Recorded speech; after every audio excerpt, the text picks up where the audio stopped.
흔히 스테로이드를 맞고 금방 재발하거나 잠깐 좋아졌다가 다시 아프신 분들이 있습니다. 특히 아래와 같은 만성적인 반복되는 통증에 효과가 좋습니다. 즉 약물이 통증을 직접 없애주는 것이 아니라 몸이 스스로 회복하도록 돕는 원리입니다. 안녕하세요. 정형외과 전문의 유재영입니다. 병원에 오시면 통증 주사라고 해서 주사를 맞고 가시는 분들이 굉장히 많습니다. 하지만 정작 이게 어떤 주사인지 어떤 원리로 통증이 좋아지는지 잘 모르고 맞는 경우가 많습니다. 특히 요즘 프롤로 주사라는 이름을 많이 들어보셨을 텐데요. 이게 정확히 어떤 치료인지 스테로이드 주사와는 무엇이 다른지 궁금해하시는 분들이 많습니다. 그래서 오늘은 프롤로 주사가 어떤 원리로 작용하는 치료인지, 그리고 누가 맞아야 하고 어떤 효과를 기대할 수 있는지까지 제가 직접 자세하게 설명드리겠습니다. 프롤로 주사의 명칭은 프롤로 세라피, 한국말로는 증식 치료라고 합니다. 이름 그대로 손상된 조직을 재생하고 강화시키는 치료입니다. 프롤로 주사에서 가장 중요한 약물은 고농도 포도당 용액인데요. 왜 포도당을 사용하느냐? 포도당이 조직 안으로 들어가면 아주 미세한 염증 반응을 일으킵니다. 이 염증 반응이 사실은 회복의 시동을 걸어주는 신호입니다. 우리 몸이 이 부위가 손상돼 있구나, 회복세포를 보내야겠다 라고 인식을 하면서 치유세포, 성장인자, 콜라겐 생성세포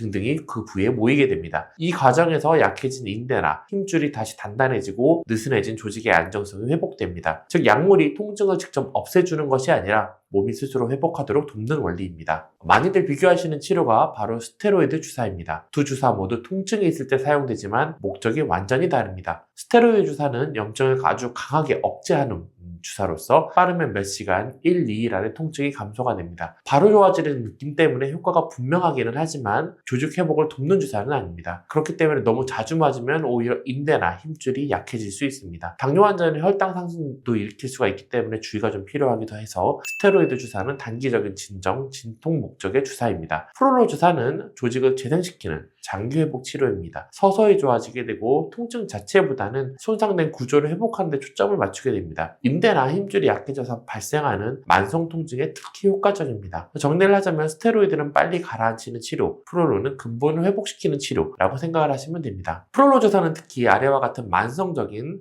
반복되는 통증에 효과가 좋습니다. 자주 삐는 발목이라던가 무릎 안쪽 통증, 오래가는 무릎의 불안정감, 어깨 회전근개의 부분 손상, 오래된 테니스 엘보우, 반복된 손상으로 힘줄이 약해진 상태 등에서 MRI에서는 큰 파열은 없는데 계속 아프고 불안정한 경우가 많습니다. 이런 경우는 대부분 조직이 약해져 있거나 미세 손상이 누적되어 회복이 더딘 상태인데, 프롤로는 이런 조직을 천천히 구조적으로 강화시키는 치료입니다. 프롤로는 한두 번 맞고 끝나는 치료가 아닙니다. 조직을 강화하는 과정이기 때문에 반복 치료가 필요합니다. 보통 3에서 5회, 1에서 2주 간격으로 시행을 합니다. 효과는 2에서 4주 정도 지나면서 서서히 나타나고 2, 3개월 경과하면 확실히 달라졌다고 말씀하시는 경우가 많습니다. 또한 회복 과정에서 재활운동, 스트레칭, 생활습관 교정 등이 함께 이루어지는 것이 가장 중요합니다. 왜냐하면 프롤로는 주사를 맞고 끝나는 치료가 아니라 관리와 재활까지 포함된 전체 과정의 치료이기 때문입니다. 흔히 스테로이드를 맞고 금방 재발하거나 잠깐 좋아졌다가 다시 아프신 분들이 있습니다. 그런 경우는 통증의 원인이 단순한 염증이 아니라 조직 자체가 약해져 있는 것일 가능성이 큽니다. 대표적으로 반복적으로 접질리는 발목이라던가 지속적으로 생기는 테니스 엘보우, 연골은 심하게 닳지 않았는데 무릎 안쪽이 계속 아픈 경우, 어깨 회전근개 부분 손상이 있는 경우에는 스테로이드로 일시적으로 가라앉히는 것보다 프롤로로 조직을 튼튼하게 회복시키는 것이 훨씬 근본적인 해결이 됩니다. 그래서 운동선수들이 선호하는 치료이기도 합니다. 빨리 좋아지는 것보다 재발되지 않게 회복하는 것을 목표로 하기 때문입니다. 프롤로 주사는 회복 반응을 유도하는 치료이기 때문에 몇 가지 중요한 주의점이 있습니다. 첫 번째로 시술 후 뻐근함이나 통증 증가가 있을 수 있습니다. 이는 회복 과정에서 나타나는 자연스러운 반응입니다. 소염진통제는 피하는 것이 좋습니다. 프롤로는 염증 반응을 통해 회복시키는 치료이므로 소염제가 이 과정을 방해할 수 있습니다. 필요하면 타이레놀 계열을 복용을 하게 됩니다. 세 번째로는 2, 3일간은 무리한 운동을 피해야 합니다. 걷기 정도까지는 괜찮지만 강한 운동은 회복을 방해합니다. 온찜질은 도움이 됩니다. 혈류 증가로 회복을 촉진하기 때문에 온찜질은 아주 도움이 되고요. 마지막으로 당뇨나 항응고제 복용 중이라면 반드시 의사와 상담이 필요하겠습니다. 왜냐하면 혈당 변화나 출혈 위험의 관리가 필요하기 때문입니다. 오늘은 프롤로 주사가 어떤 원리로 작용하는 치료인지, 그리고 어떤 환자에게 도움이 되는지 설명드렸습니다. 프롤로는 단순히 통증을 없애는 것이 아니라 몸이 스스로 회복하는 과정을 활성화시키는 치료입니다. 증상에 따라서 스테로이드가 필요한 경우도 있지만 근본적인 회복이 목표라면 프롤로는 매우 좋은 선택이 될 수 있습니다. 통증이 오래되셨다면 정확한 진단을 통해 본인에게 맞는 치료 계획을 세우는 것이 가장 중요합니다. 필요하시면 언제든 병원에서 진료를 도와드리겠습니다. 이상 정형외과 전문의 유재영이었습니다.